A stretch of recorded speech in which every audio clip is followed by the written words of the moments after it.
Épuisés par la traversée en mer, certains migrants sont transportés par les forces espagnoles de l'autre côté de la frontière, vers le Maroc.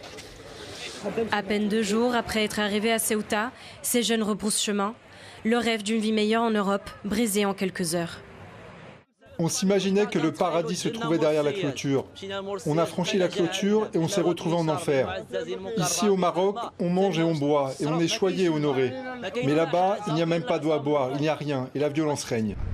Des attentes faussées par les informations relayées sur les réseaux sociaux. À Ceuta, les commerces sont fermés, laissant les migrants sans possibilité de se nourrir. Beaucoup dénoncent des violences et une ambiance raciste. On pensait quitter le Maroc et trouver un moyen de vivre. Si on reste au Maroc, on gagne très peu d'argent, presque rien. On s'est dit qu'on allait tenter notre chance, mais ce n'était pas notre destin. Peut-être une autre fois, si Dieu le veut. Mais pour ceux qui partent à Ceuta ou ailleurs, franchement, mes frères, c'est très dur. Là-bas, tout le monde a été arrêté et interpellé. Ils ne veulent même pas vendre de quoi manger à ceux qui arrivent.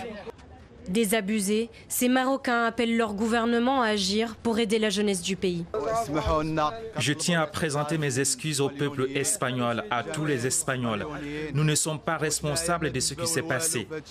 Et ceci est un message au roi Mohamed VI. Trouvez une solution pour nous.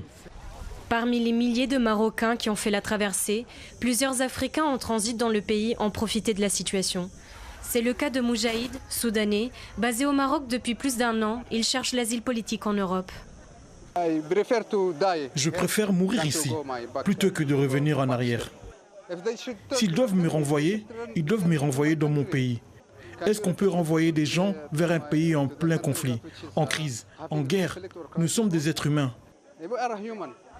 Plus de 48 000 sont déjà retournés au Maroc et les évacuations se poursuivent.